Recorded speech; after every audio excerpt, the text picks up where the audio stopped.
Well, the problem is real, and it's real in every jurisdiction. You've only got to look at the official rate of consumer price inflation and the level of Fed funds rate, or the ECB's deposit rate, which is still minus 0.5%, or the Bank of Japan's policies, which are still negative in terms of interest rates. And you can see that the central banks have been badly caught.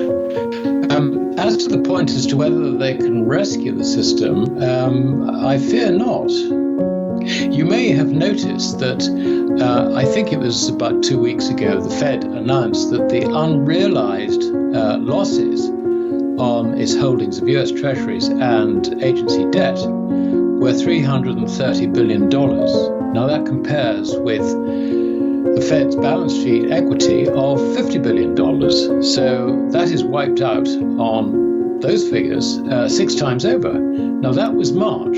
Since then, yields have risen further. And I estimate that today the Fed is likely to be in the hole for $500 billion, $500 billion. In other words, it is technically bust without it being refinanced.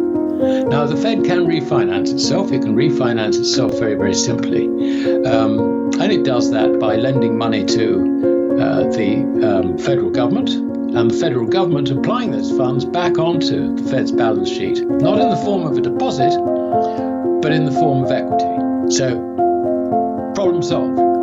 But you don't want to have to do this in the middle of a crisis.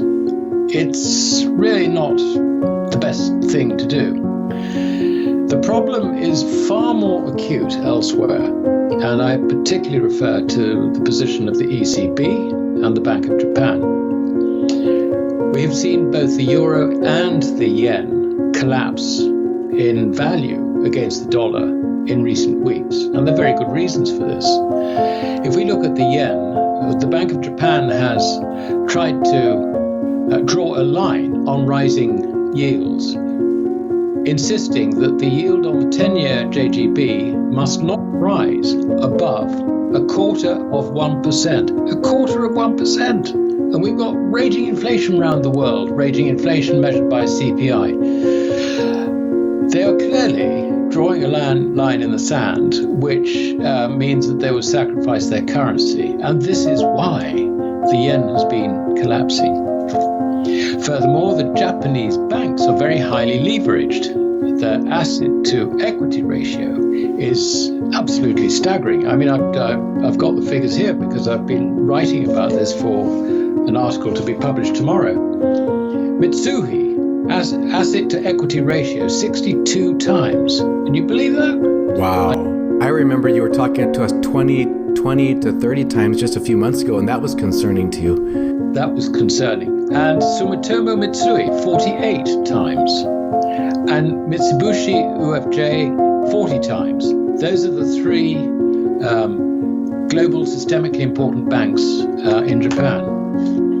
So what happens with rising interest rates? Well, obviously, their balance sheets get decimated because on a mark-to-market basis, then their assets are going down insofar as they are invested in bonds. Now, the point worth making is that not just the Japanese G-SIBs, but everyone else's G-SIBs are primarily invested not in loans to industry, but in financial assets and loans to other people who use the credit to buy financial assets. So you've got this huge, great pyramid, and the collapse is mainly in the financial markets, with financial assets going down the tubes. And we've seen how this is beginning today. So when you look at asset to equity ratios of 60 times, just think how little in terms of non-performing loans and how little in terms of falling asset values will wipe that out. Very little. So, are you a filmmaker or a content creator and looking for high quality music and sound effects for no additional fees? If so, you gotta check out artlist.io. So just let me just try this on the sake of from the cheap seats here. If you have a 60-to-1 ratio of your capitalization and your assets go against you by about 1.6%, that then you are basically insolvent. Is that the idea? That is correct. Wow. Yeah, you've got it. And the central bank, the Bank of Japan, has been doing QE since the year 2000. It is now heavily underwater on any valuation of JGBs, and also it's got a substantial amount or a significant amount of ETFs holding equities, so it's exposed to a falling equity market. And I estimate that as of last Friday, it is likely that the deficit on its balance sheet exceeds its equity by some 140,000 times. I mean, this is just staggering. It is absolutely impossible. Now, again, the Japanese central bank can recapitalize itself by the means I've just suggested. But again, it better get a move on, because if it's going to be in a position to backstop the Japanese banking system, then it needs that money now. It needs that capital now. And it doesn't want to see any further rise in bond yields. That's what it's trying. That's why it drew the line in the sand at 0.25. Originally, it was at 0. So this is the Japanese central bank is in a very, very serious problem. Now we turn to the ECB. I looked at the ratios of the banks there. Societe Generale, would you believe 76 times assets to equity ratio?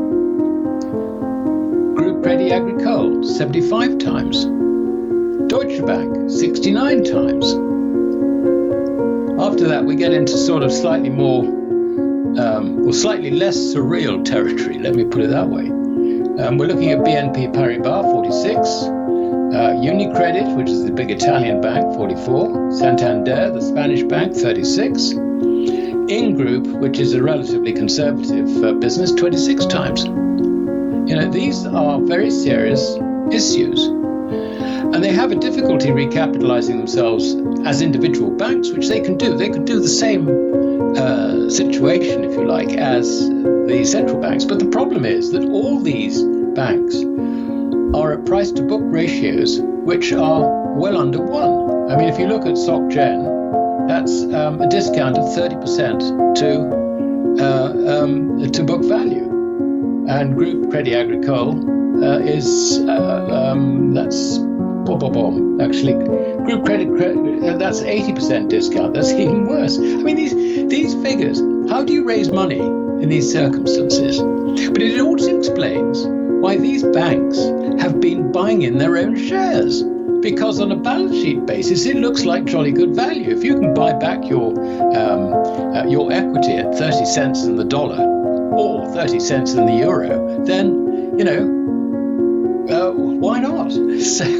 But the problem is that what that does is it reduces your capital base upon which your balance sheet is based. And this is one of the reasons that some of these banks have become even more highly geared than they were before.